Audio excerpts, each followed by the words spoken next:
Querido e amável Salvador, mais uma vez nós pedimos que o Senhor possa continuar na direção do culto, falando aos nossos corações com a autoridade do Teu Santo Espírito, pois nós nos rendemos a Ti mais uma vez e Te adoramos com cânticos, com expressões e com o nosso esforço. Que tudo em nós possa estar voltado para a glória do Teu nome, pois pedimos e agradecemos em nome do Senhor Jesus. Amém, amém. E graças a Deus. Que o Senhor Jesus continue nos abençoando como família cristã. A alegria do Senhor é a nossa força. Amém, meus irmãos? Bom, João, pega um papelzinho para mim que eu deixei na mesa ali. A alegria do Senhor é a nossa força? Amém. Vamos aproveitar, já se colocar em pé, vamos tomar as escrituras em Gênesis capítulo 6.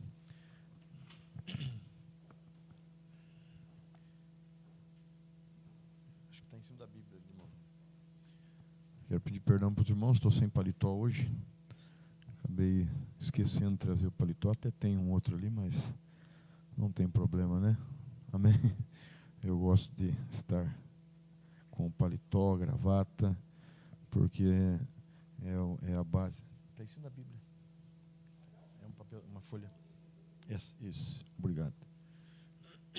E nós não podemos perder os bons princípios, mas salvo quando não tem problema, quando não é por displicência, né? Amém, meus irmãos? Então está bem, vamos ler Gênesis capítulo 6, versículo 13 e 14.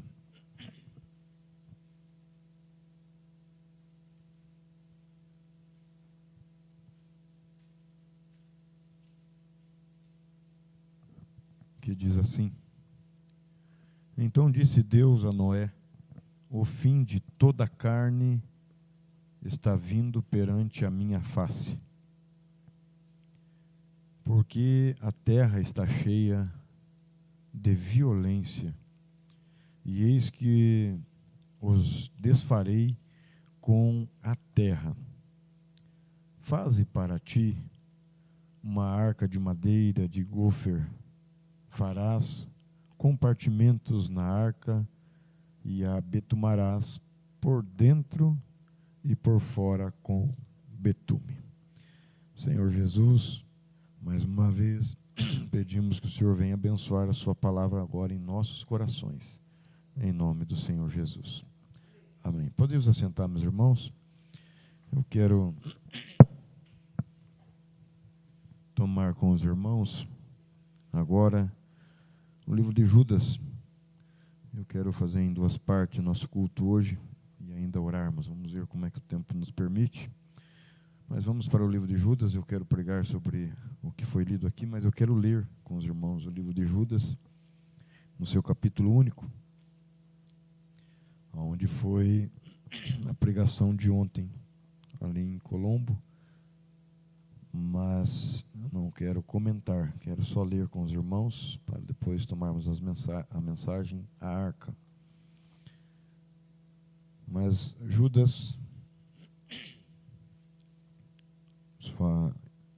seu capítulo único, eu quero ler com os irmãos, eu quero toda a atenção, e poderia pregar novamente sobre isso, né, de forma direta, né? Mas vamos apenas meditar juntos nisso. Diz assim: Amados, no versículo 3. Amados, procurando eu escrever-vos com toda a diligência acerca da comum salvação, conforme tua tradução pode estar salvação comum, né? Tem alguém que está salvação comum, não? Todos estão comum salvação? Então, então vamos lá. Procurando eu escrever com toda a diligência acerca da comum salvação. Então, já vemos que há várias salvação, né? Maneiras de salvação. Mais direta, 3 tipos de salvação, e uma delas é a comum, né? E ele estava procurando escrever sobre a salvação comum. Mas às vezes a gente sobe no púlpito, né, e fala assim: eu vim para pregar tal mensagem, eu vim com tal mensagem no meu coração, mas o Espírito Santo conduziu para outra. E a gente, às vezes até no púlpito mesmo, o Espírito Santo vai conduzindo para outra direção. E isso não é privilégio nosso, graças a Deus, né? Não há dois Espíritos Santos, é o mesmo e ele age sempre da mesma maneira. Ele sabe qual é a necessidade de cada um de nós. Então ele ia pregar sobre a salvação comum e mudou a sua direção de culto. Então ele diz: tive por necessidade escrever-vos e exortar-vos a batalhar. Tem alguém que está a trabalhar? A tradução? Na minha Bíblia ontem que eu li, lá está trabalhar. Então, trabalhar, batalhar, como queiram, né? Exortar-vos a batalhar pela fé que uma vez foi dada aos santos. Pela fé que uma vez me foi dada a servir o Cordeiro de Deus. Paulo chega a dizer, né, a fé igualmente preciosa a dos santos do passado. A nossa fé é igualmente preciosa a dos santos do passado. Não é uma fé lá e outra aqui. E ele diz então: porque se introduziram, só para pegar o contexto, a última frase diz: fé, pela fé, trabalhar, batalhar pela fé, que uma vez foi dada aos santos. Amém? Deixa eu ver como é que está a tradução aqui. Obrigado. Batalhar também, né? Vamos lá. Aos santos, porque se introduziram alguns que já antes estavam escritos para este mesmo juízo. Então é uma eleição. Nós cremos em eleição. Amém, irmãos? Nós cremos na predestinação. Pela presciência de Deus. Deus não faz acepção de pessoas, mas Ele sabia todas as coisas, por isso já nos escreveu no livro da vida do Cordeiro. Porém, tem aqueles que, pela presciência de Deus, já está predito também uma obra maligna. É isso que acabamos de ler. Veja só. Que já antes estavam escritos para este mesmo juízo. Então, é predestinação para o juízo ou para a vida eterna. É Bíblia. Amém, irmãos? Homens ímpios que convertem em dissolução a graça de Deus. Segura aí um pouquinho. É tão difícil converter alguém do mundo, do pecado, para a graça. Mas sempre se introduz alguém com falácias, com doutrinas, com maneiras, com palavras vãs, com pecados, seja o que for, para converter de volta as pessoas. Aqui, Judas está falando daqueles que já estavam dentro. E agora, dentro, eles estão convertendo os que estão dentro lá para fora de volta. É tão difícil converter alguém lá de fora para cá, e ele está falando daqueles que estão dentro, convertendo os que estão dentro lá para fora de volta.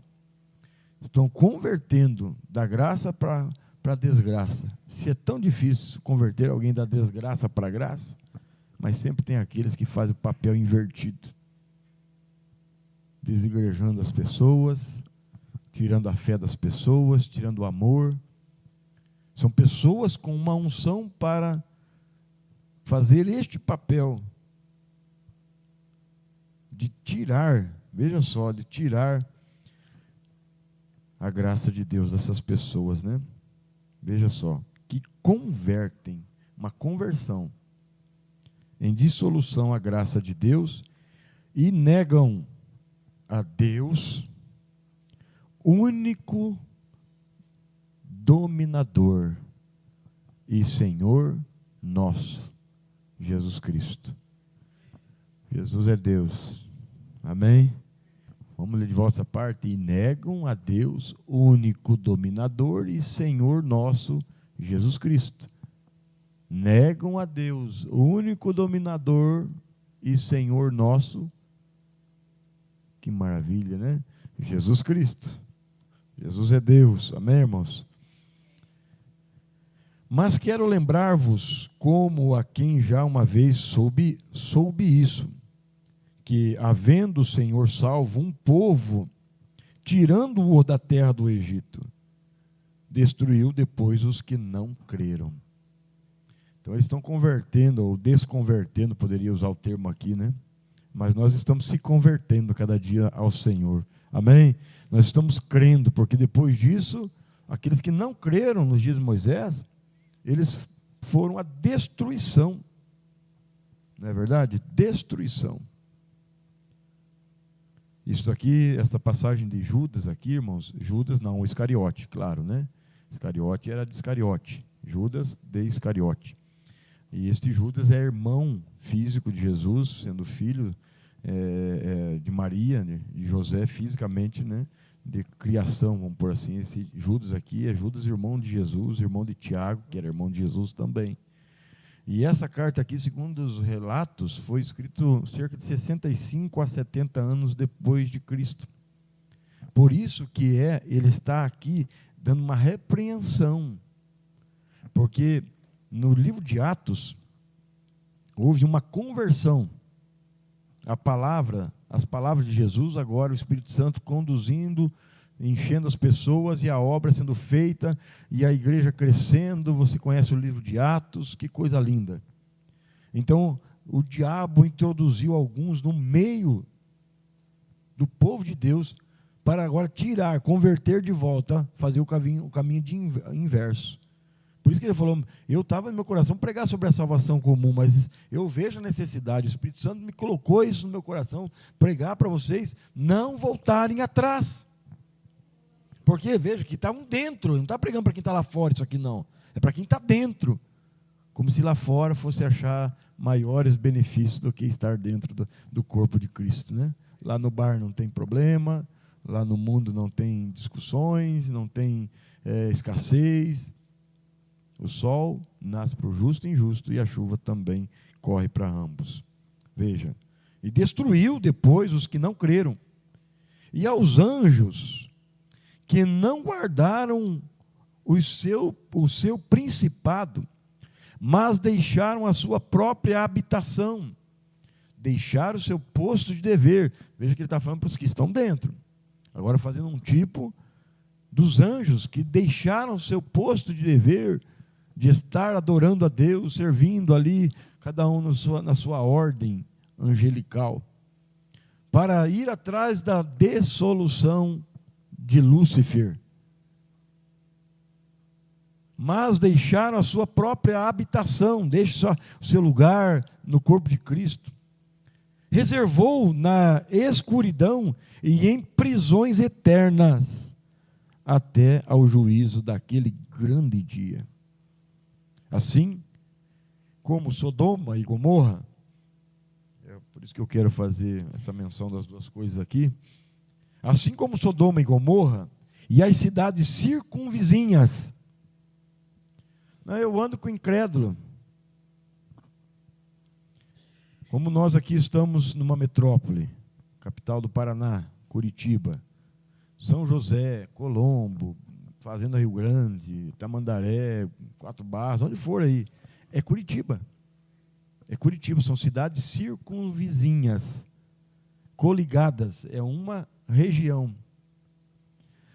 Então o profeta nos ensina que há um espírito em cada nação, há um espírito dominante no mundo, há um espírito dominante em cada nação, há um espírito dominante em cada estado, há um espírito dominante em cada cidade, há um espírito dominante em cada família, e há um espírito dominante em cada pessoa, bom ou ruim.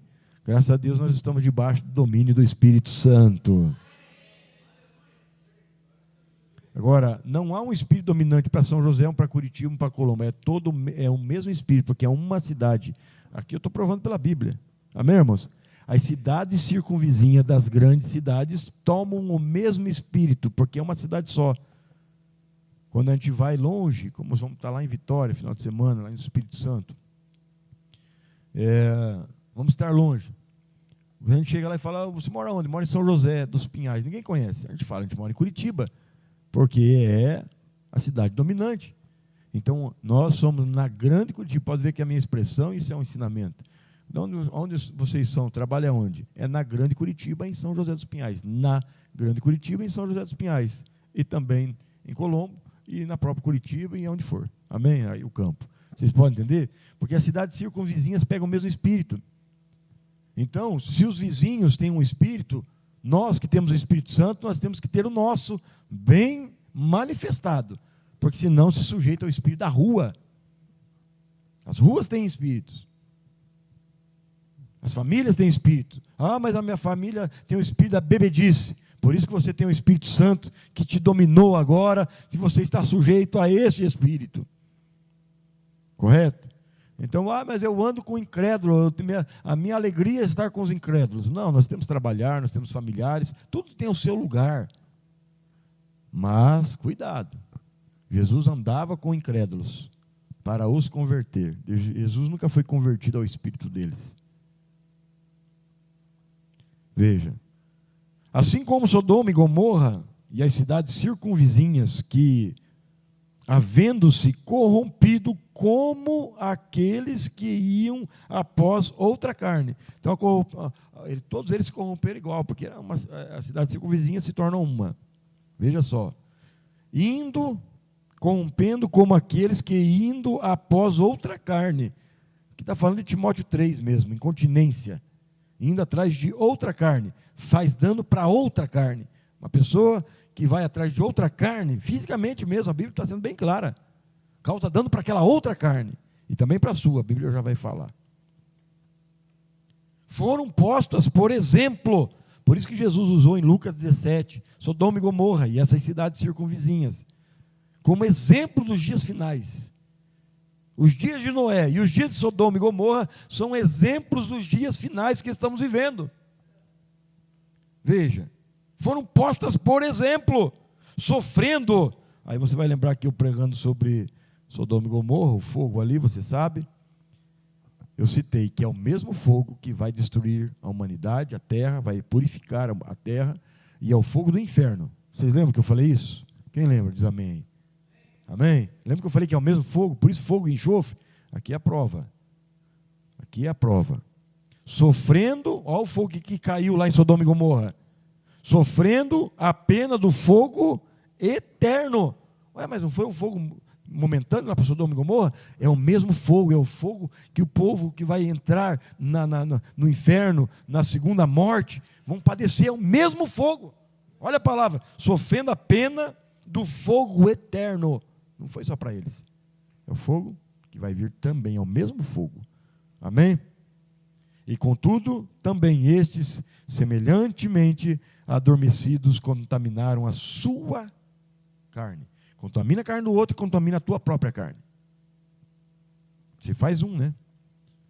E rejeitaram a dominação e vituperaram as autoridades.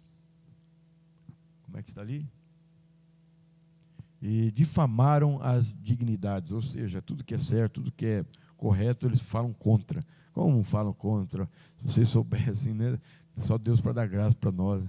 É isso mesmo, se vocês soubessem o que falam, mas também falam da sua família, falam da sua fé, falam do ministério, falam da mensagem. Nós não podemos dar lado para isso, nós temos que estar muito firme, porque nós sabemos em quem temos crido. Amém, meus irmãos?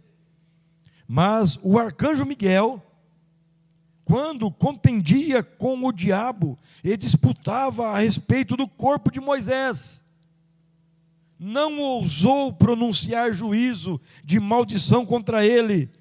Ei, irmão, nem o corpo de Moisés poderia receber maldição. Amém, irmãos? Mas disse: Senhor, o Senhor te repreenda. Até aqui tá bom, senão eu vou acabar pregando. Porque veja só, eu encerro aqui, nós vamos para a mensagem à arca. Vai dar tempo, que benção. Amém, irmãos? Captem isso.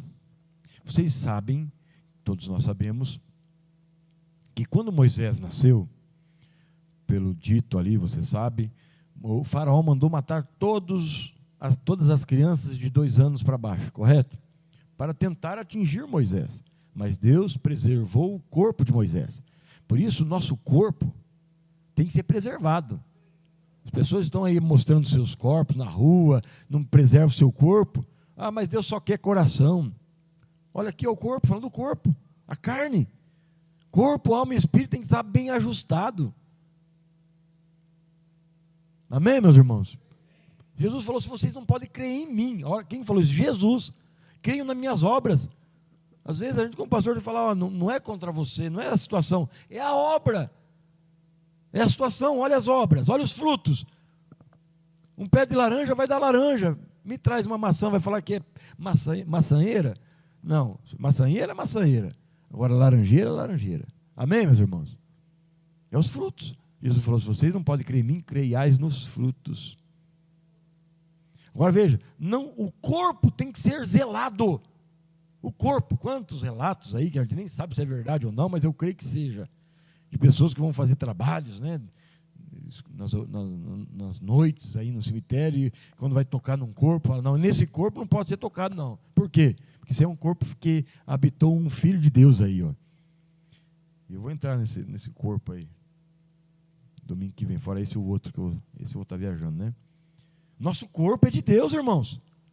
Nosso pó, a nossa terra que vai para o pó é de Deus. Amém? Mas veja, por que então Moisés, o faraó mandou matar todos os de 2 anos para baixo, mas Deus preservou a vida e o corpo de Moisés. Mais tarde, Moisés, quando veio morrer, embora ele não morreu, e a pessoa precisa entender o significado da palavra morte, para entender quando a Bíblia, na nossa tradução, vem como que Moisés morreu. Se ele tivesse morrido, ele não estaria no Monte da Transfiguração. Amém, meus irmãos? Moisés e Elias, os dois, foram raptados. A Bíblia diz que Deus guardou Moisés. Moisés está guardado para uma obra. E então, o diabo foi e pediu, o anjo das trevas foi e pediu o corpo de Moisés. O corpo. Ué, por que ele quer um corpo morto? Não é profundo? Não é de se pensar? Não é de se adorar a Deus? Ele queria, irmão Joãozinho, um corpo morto. Olha o dano, porque o corpo ele pode tocar. E se ele toca no corpo de uma pessoa, a obra de Deus é estancada ali. A obra é estancada. Se alguém pega um corpo que é um vaso nas mãos do Senhor e vai lá, leva ele lá no mundo, a obra de Deus é estancada. Por isso que ele quer o corpo. No corpo ele coloca enfermidade, ele coloca transgressão, ele colocou a questão do corpo se desfazendo com a velhice. Ele quer o corpo nosso também, não é só o nosso espírito não, porque se ele toma o nosso corpo, ele tranca a obra do Espírito Santo no nosso espírito. Quer ver? Ele pediu o corpo. Por que ele queria o corpo? Porque se ele consegue pegar o corpo, mano, de Moisés, Moisés não pode aparecer no Monte da Transfiguração mais. Moisés não pode ressuscitar no sentido de reaparecer, né, até uma colocação melhor, e pregar para 144 mil judeus, porque é ele mesmo, no seu próprio corpo de profeta do passado, e inclusive com a mesma roupa. Para e pensa, a roupa do cristão não tem que ser uma roupa diferente? Inclusive com a mesma roupa que era os sacos que os profetas vestiam. Se ele consegue pegar o corpo de Moisés, ele acaba com a obra. Só ia ter os 3 anos e meio para Israel. Não ia ter a conclusão dos 3 anos e meio que falta ainda para 70 semanas de Daniel, que é com Elias e Moisés. E eu sei que alguns da mensagem pensam diferente. Mombrana, muito claro, eu já li aqui. Mombrana fala, eles mesmos, os mesmos, Elias e Moisés. Por isso que Mombrana quis ir, onde o Senhor falou, não é para você não. Um judeu só recebe um profeta da sua terra. Elias e Moisés, eles mesmos. Agora, se ele pega o corpo de Moisés, e se ele pega o teu corpo, e se ele pega o meu corpo, a obra não pode ser concluída. Zele do teu corpo, zele da tua mente, zele dos teus olhos, zele da tua roupa. Aí quando vem Jesus, Com quantos anos vem Pilatos e manda matar todos? É Pilatos, né? Afonso Pilatos. Quantos anos ele mandou matar? 2 anos para baixo. Olha o mesmo espírito. Por quê? Porque ele tentou estancar a obra de remissão, a nossa salvação, tomando o corpo de Jesus, ainda menino, criança. Mas não conseguiu, assim como Moisés. Agora, passou todo o tempo, Jesus morreu, venceu a morte. Foram procurar o corpo de Jesus e não acharam. O anjo das trevas foi procurar o corpo de Moisés e não achou. Estava escondido. O corpo de Jesus foram procurar no túmulo e não acharam. Estava escondido. Aí vem o apóstolo Paulo aos Colossenses, você sabe, tenho falado tanto sobre isso. Aí vem a expressão: sofra o resto das aflições de Cristo pelo seu corpo. O diabo não achou o corpo de Jesus no túmulo, porque o corpo de Jesus agora é a igreja. Por isso que o diabo não pode, o diabo não achou o corpo morto de Moisés. Não achou o corpo que era fisicamente, foi levado para o túmulo, morreu por nós. Mas já ressuscitou. E agora, onde está o corpo de Jesus ao qual ele quer pegar? Ele quer tomar posse daquele corpo para estancar a obra. Nós somos o corpo do Espírito Santo, nós somos o corpo de Cristo. Amém? A igreja, o diabo não pode nos tomar. Cuida, zela, em nome do Senhor Jesus. Amém. Amém. É uma mensagem completa, hein? Aleluia! A obra, o diabo está querendo converter o povo para o mundo de volta. Não, você não vai nos tomar. Ele conclui essa expressão dizendo: você não vai tomar o corpo de Cristo, não. Você não tomou o corpo de Moisés, você não vai tomar o nosso, não. Você vê que um cantor evangélico hoje, canta na igreja hoje, amanhã vai lá para o Faustão, que nem sei se vive mais, que às vezes se tem programa ou não, né? Mas está lá cantando, um pouco de música, um pouco de hino, um pouco na igreja, um pouco na televisão. Ah, irmãos, tomou o corpo. Não, nosso corpo é para a glória de Jesus. Nós só cantamos hino, não cante música. E vai aqui mais umas expressões, vocês me perdoem. Brincadeiras. Eu tenho quantos anos vos expressado isso? Não brinque com fisionomia, não brinque com altura, com condição financeira, com o momento que alguém possa estar vivendo. Nós somos o corpo de Cristo. Amém? Por que eu estou falando isso? Porque eu estou indo para um encontro de pastores lá para Vitória, que é a capital do estado chamado Espírito Santo. Eu tenho ouvido brincadeira, não comigo, lá no meio nosso da mensagem. Agora o encontro é lá no Espírito Santo. Até que enfim tem um encontro do Espírito Santo. Ah, não teve até agora? Irmãos, eu sou contra esse tipo de brincadeira. Sabe? Lá no Espírito Santo tem Vitória. Num bom espírito até vai, mas sabe aquele espírito... Irmão, nós temos que brincar. Mombrana brincava até com o jacaré. É um povo feliz, um povo alegre. Mombrana vai falar isso, inclusive, na liturgia que eu quero ter agora. Mas brincar com coisas sérias, não. Brinca-se com coisas que são de brincadeira. Mas coisas sérias não se brincam. É igual aquele que começa a brincar, você vai nadar e começa, estou morrendo, a pessoa vai lá e salva, 1, 2, 3 vezes. Um dia está morrendo de verdade, não vai ser salvo, por quê? Porque estava brincando antes. Não se brinca com idade de namoro. Não se brinca. Ah, não, já está na idade de namoro. Ah, cuidado. Não, mas isso é coisa séria, namoro é coisa séria, casamento é coisa séria, filhos é coisa séria. Quando a mulher engravida, é coisa santa, é coisa séria. O mundo é acostumado a brincar. Os homens lá no serviço falam: eita, a esposa está grávida e já solta brincadeiras sujas. Olha, irmãos, nós não podemos brincar com coisas sérias. O que é sagrado, o que é santo, e até as nossas brincadeiras, nas coisas de brincadeira, tem que ser de uma forma santa, com palavras corretas. Ser feliz como nosso profeta era, brincava. Mas você não vê ele é como Jesus, andou no caminho dos pecadores, mas não foi pecador. Falou com os pecadores, mas não falou pecado. Não falou coisas erradas. Caminhou com os pecadores para trazer eles de lá. Para nós trazermos alguém, nós temos que dar testemunho. Amém, meus irmãos? Amém. A mensagem é arca, no que lemos de Gênesis 6,14. Vamos lá? Vocês estão felizes? Eu também. Vamos lá.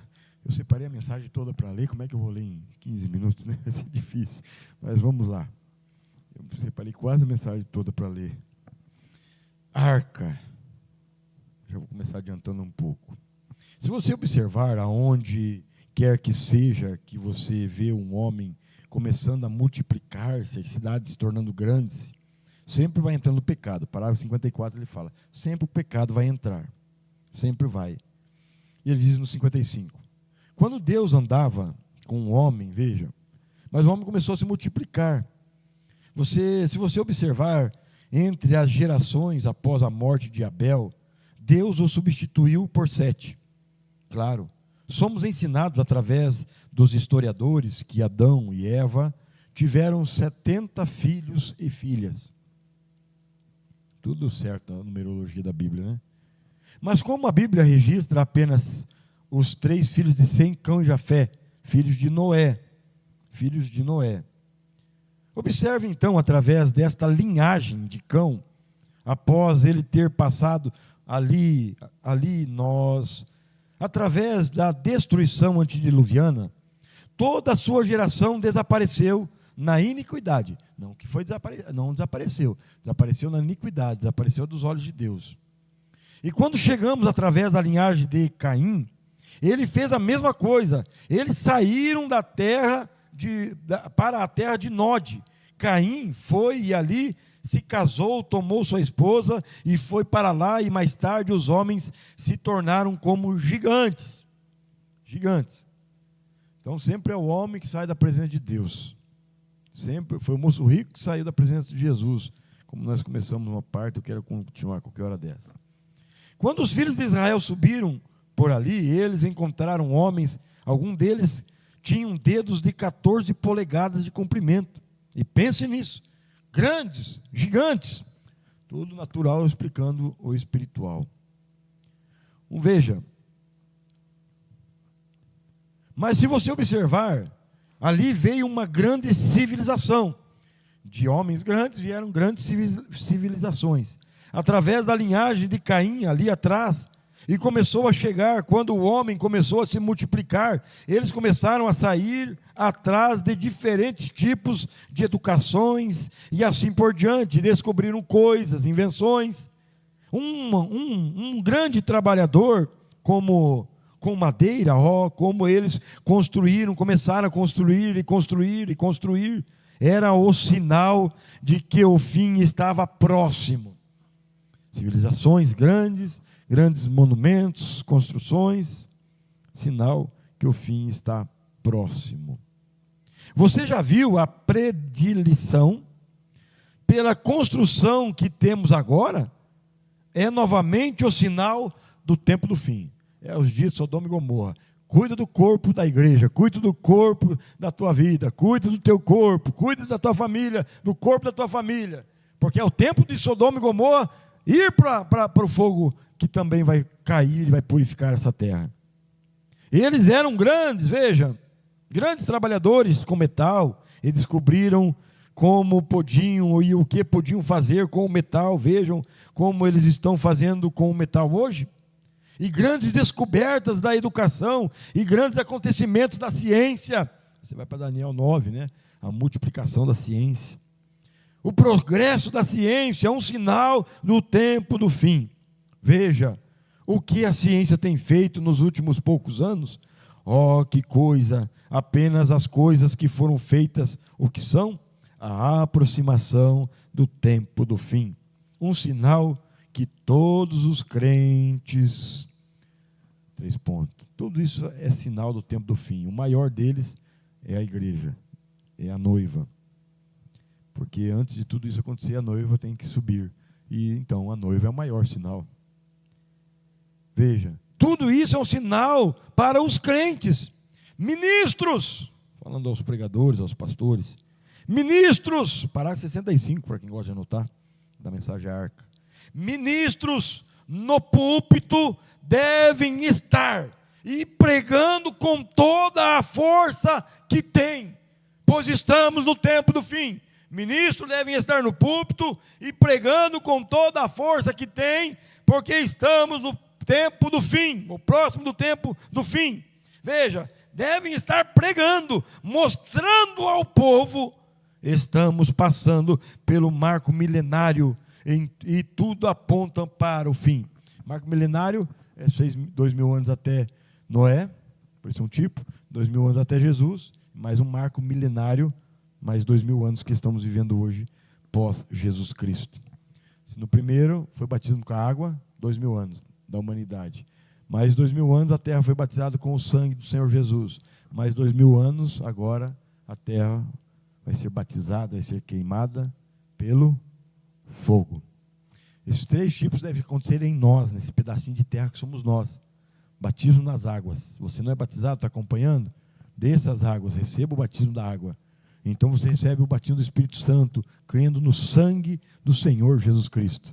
E então você recebe o batismo de fogo, que dissipa o pecado. Você vai vencendo o pecado, porque o fogo destrói o pecado e não destrói o pecador. Amém, meus irmãos? E tudo aponta para o fim, e as Escrituras, primeiro a Bíblia de Deus que temos e cremos hoje, está apontando para o fim, não muito longe. Não muito longe, o grande mundo científico diz que o fim está à vista. Outro grande marco milenário, ele vai entrar nos zodíacos aqui, eu vou adiantar. Aí o profeta entra na questão de cegueira. Ele diz, veja, o mundo, estamos vivendo os tempos do fim, mas o mundo está cego. Aí ele fala de um ministro, para 68, 67 seguir, até o 71, ele fala de um ministro que veio para ele e falou assim, se você crê mesmo em Deus, se você é um servo de Deus mesmo, faça com que eu fique cego. Oh, Jesus! Faça com que eu fique cego. O Mombrano olhou para ele e falou assim, você já é? Você já é cego? Que coisa! Aí ele vem mostrando a cegueira dos seres humanos. Eu vou adiantar aqui, depois para frente, quem sabe a gente lê outro dia isso aqui também. Veja, e se eu rejeitasse ter minha visão, permitindo que fosse tirado, veja, permitir que a visão seja tirada, essa é a maneira que é espiritualmente. Se um homem se recusa a olhar na palavra de Deus para ver o plano e ver Deus, ele automaticamente fica cego. Ele mesmo fecha os seus olhos para as coisas de Deus.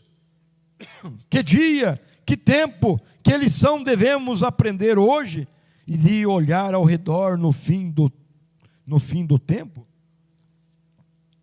Mas quando Deus, na sua graça soberana, nos dias de Noé, Ele disse, agora veja que nós lemos lá em Judas que esses dias foram deixados como um exemplo para a humanidade de hoje.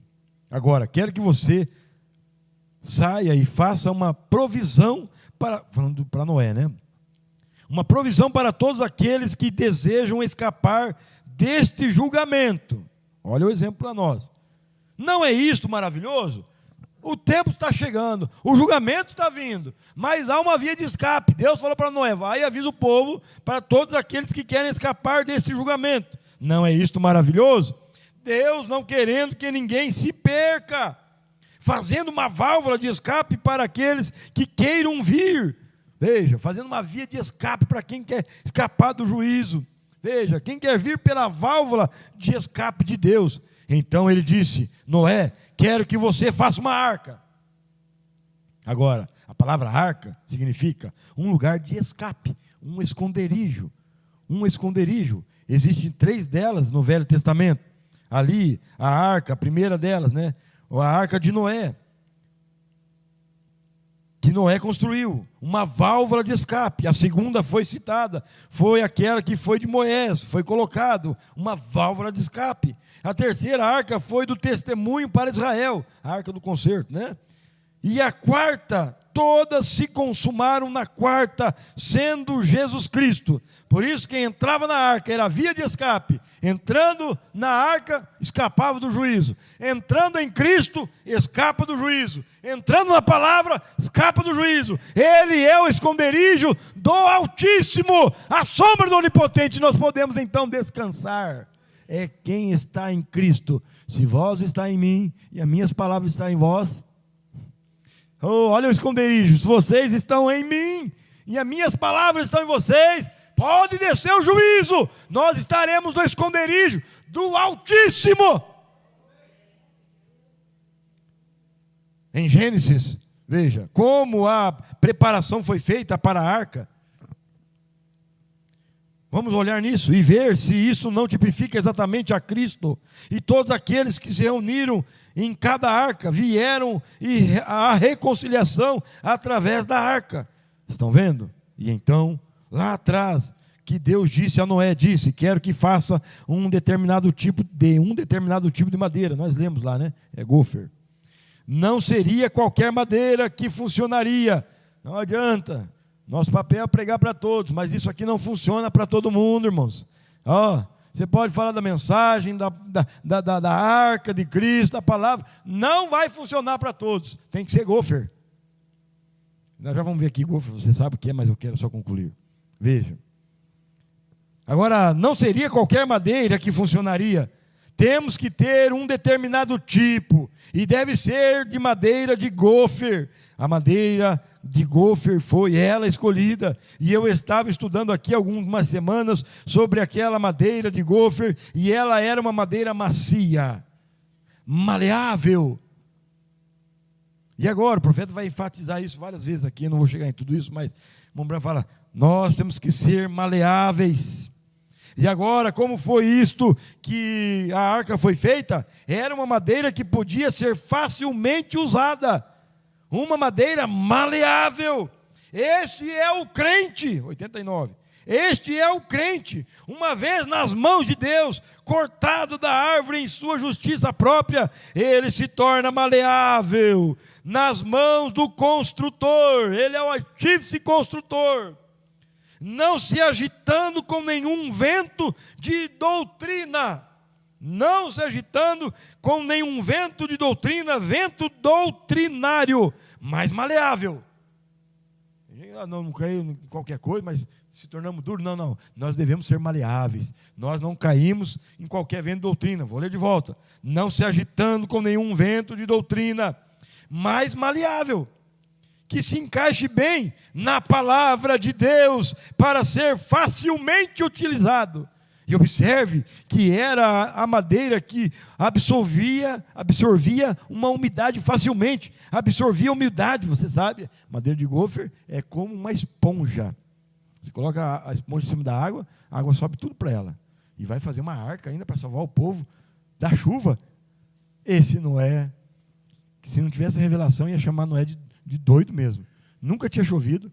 Aí fala que vai cair água do céu, que a terra vai encher de água, e ainda vai fazer uma arca com a madeira que puxa água igual a uma esponja. Não tá muito bem da cabeça, não.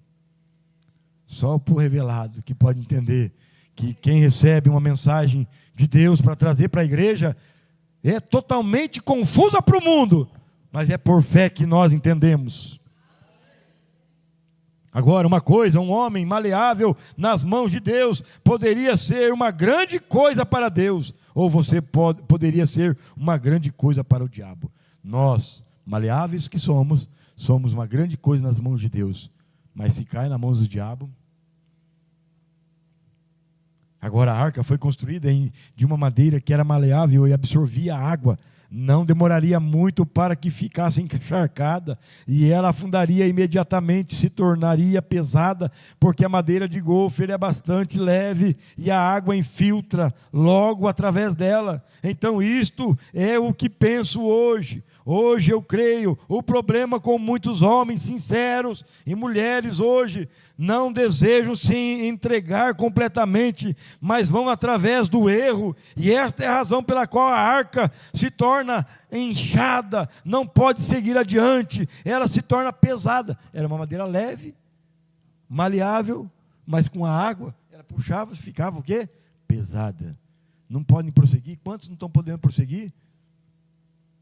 Ela se dirige para cima e para baixo, prestes a afundar. Quantos afundaram? Porque puxaram a água do juízo, as coisas do pecado. E então, que tipo de Espírito Santo formou o caminho ali? Como pode? Ele errou? Eles não podiam permanecer assim. Então Deus disse para Noé, que nós lemos ali, né? Betume por dentro e por fora, dos dois lados. Se você betumar só por dentro, a água de fora do juízo tornaria pesada e ela afundaria. Se betumasse só por fora, o pecado podia não entrar, mas os problemas internos a afundaria. O xixi dos animais, dos seres humanos, que eram muitos animais, ia captar, ia tornar a arca pesada e ela afundaria. Alguns afundam pelas coisas de fora, outros estão afundando pelas coisas de dentro, mas outros estão impermeáveis, estão betumados. Aleluia! Veja, e então eu estava pesquisando o que era o betume, e fui e encontrei, e olhei em um velho dicionário e descobri que o betume significava no grego, descobri que o betume significava uma substância, mas como eles obtinham o betume, eles o tiravam de uma outra árvore, que era uma resina, e eles o batiam. Você sabe quem que nos betuma? Sabe qual foi o que foi chicoteado, que apanhou, que batiam nele? Batiam. Esta árvore se chama Jesus Cristo. É esse o nosso betume. Veja, e eles tiravam de outra árvore e eles batiam, e então pegavam a resina e ferviam, e então o derramavam, e se tornava betume. Oh, que coisa linda! Da madeira, antes dela ser cortada, um determinado tipo de madeira, sendo humano, Cristo, por isso que Cristo teve que se tornar humano, porque foi para betumar o humano, e o betume era tirado de uma árvore, de uma madeira, para betumar a outra madeira. Então Cristo teve que se tornar humano para betumar a cada um de nós. Amém, irmãos? E se tornava, veja, um betume, olha que coisa linda, da madeira, antes dela ser cortada, um determinado tipo de madeira, sendo humano, Cristo, na sua humanidade, sendo humano, e a sua igreja, sua arca hoje, não precisa de igreja, sua arca hoje, a igreja é corpo de Cristo, veja, entrando na sua igreja, o que não é mais do que o seu próprio corpo espiritual. A igreja, por isso tem que tomar muito cuidado, irmãos. A igreja é o corpo espiritual de Cristo hoje, na terra, pois Cristo foi talhado e a vida saiu dele para que pudesse ser aplicado na igreja. Agora, esta madeira de gofer maleável, quando eles despejavam aquele betume quente sobre ela, ela absorvia rapidamente, por dentro e por fora, e aquilo a deixava selada. A igreja do Senhor Jesus Cristo é selada, irmãos. A profeta diz, amém, selada com o Espírito Santo. Vê você isto, um selo maleável, embebido na palavra de Deus, Cristo derramado, o Espírito Santo ardente, amém, diz o profeta, ele não penetra quando está frio, tem que estar quente. O que precisamos hoje é de cultos quentes, do Espírito Santo quente, em reuniões quente, ardente. Espírito Santo quente, culto quente, vidas quentes no fervor do Espírito Santo. Fria não atingia. A pessoa vem, vai, cada um faz o seu fervor aí. Eles tomavam aquela madeira de gofer maleável em uma grande concha e derramavam naquela madeira de gofer realmente macia, preparada. Então, do lado de dentro e do lado de fora, aquele betume penetrava e envolvia como um aço. Nenhuma água podia infiltrar ali de forma alguma. Era uma proteção. Meus irmãos, o tempo voa. E cada homem que chega e recebe a Cristo e se reveste com o Espírito Santo, se torna uma somente até o ponto em que não vê nada mais, exceto Cristo. Ele se torna rígido. Cristo, a sua palavra. Ele não se importa mais com o mundo. Ele pode ser golpeado, censurado, chutá-lo. O irmão Branco fala, não adianta me chutar para fora da igreja, eu sou a igreja, não tem como, aleluia. Veja, fazer tudo o que você deseja, mas ele está revestido, e é por dentro e por fora. Você pode golpeá-lo, não tem problema. Em outras palavras, ele está selado, lacrado, todas as fendas. Se tiver uma fenda ainda, a água entra. Vamos lacrar, vamos selar nossas vidas totalmente. Lacrados todas as fendas. Foi isso que eles fizeram com o betume. A Bíblia diz, você sabe que a vedação é para isso? Que tem a ver com esta arca hoje? Efésios 4:30. Não entristeçais o Espírito Santo de Deus, no qual fostes selados. Aleluia, betumados. Selados por dentro e por fora. Tem gente que está selado por fora, tem aparência de piedade, mas lá dentro não está selado não. Ou estão selados por dentro. Fica tranquilo, daqui a pouco vai selar fora, porque o fogo do Espírito Santo vai selando, mas é por dentro e por fora. Não entristeçais o Espírito Santo, no qual fostes selados, ou betumados, revestidos, até o dia da redenção. Amém. Todos selados, cada pequena fenda, parte daquela madeira, deve estar betumada. Nós, eu vou ter que pular aqui. Aleluia. Quando o Espírito Santo, sendo o poder, o Espírito Santo e fogo. Tem que ter o fogo do Espírito Santo. Não é um corpo morto, é um corpo vivo. Quando o Espírito Santo e fogo, é o parágrafo 143, é derramado sobre o crente, através do sangue de Cristo, faz uma expiação ali por ele, e ele é salvo de todo julgamento divino. Isso ele não quer dizer, ele não diz que você não será pressionado, que não será zombado, que não passará por lutas, aflições, dificuldades. Isso não está sobre você, que não fará isto. Porém, muitas são as aflições dos justos. Muitas vezes, olha só isso aqui. Muitas vezes a arca será agitada, dificuldades, mas ela está selada.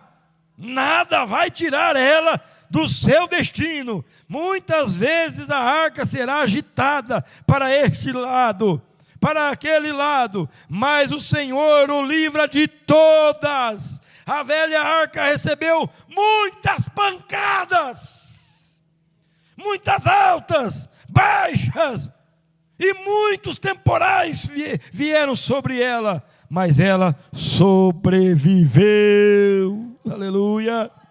Porém ela sobreviveu, porém ela passou altos, baixos, pancadas, mas ela passou e parou aonde tinha que parar, no Monte Ararat. Não tinha GPS, a arca não tinha GPS, não tinha volante nem timão, que é o volante de um barco. Não tinha timão, não tinha volante, não tinha motorista, não tinha GPS, não era guiado pelos satélites, não tinha nada para levar ela, mas ela estava cheia da palavra de Deus, do assim diz o Senhor na hora, e o Espírito Santo a guiou para o lugar aonde ela tinha que estar. É o Espírito Santo que nos guia. Aleluia. Ela pousou no Monte Ararat de todos os modos, não importou as altas e baixas, não importou as pancadas, ela parou no Monte Ararat de todos os modos, não importa os crocodilos, mortes e tantas coisas ao seu redor, ela parou aonde ela tinha que parar. Deus a levou betumada. Deus a levou betumada, por dentro e por fora, nada atingiu. Assim é a igreja do Deus vivo. Lutas, altos e baixos, pancadas, crocodilos, mortes aí fora, seja o que for, nós estamos indo para um lugar. E se a arca tinha que ir para o Monte Ararat, ela parou no Monte Ararat, sem motorista, sem nada, não importa. Nós também, muitas lutas, muitas aflições, betumados, fica tranquilo. É Deus que é o guia. Ei, aí você vai para a mensagem, o guia, o Espírito Santo é o teu guia, é o nosso guia. É só seguir o guia, é só deixar o barquinho. Aleluia. Meu barco vai navegando sobre as ondas deste mar. As ondas já se levantam, querendo tragar minha nau. Mas eu tenho uma âncora em que eu posso confiar. Aleluia. veio para me salvar. Esse é o nosso guia. Aleluia, é o Espírito Santo. É Ele quem guia, quem está nos guiando, porque Ele nos betumou.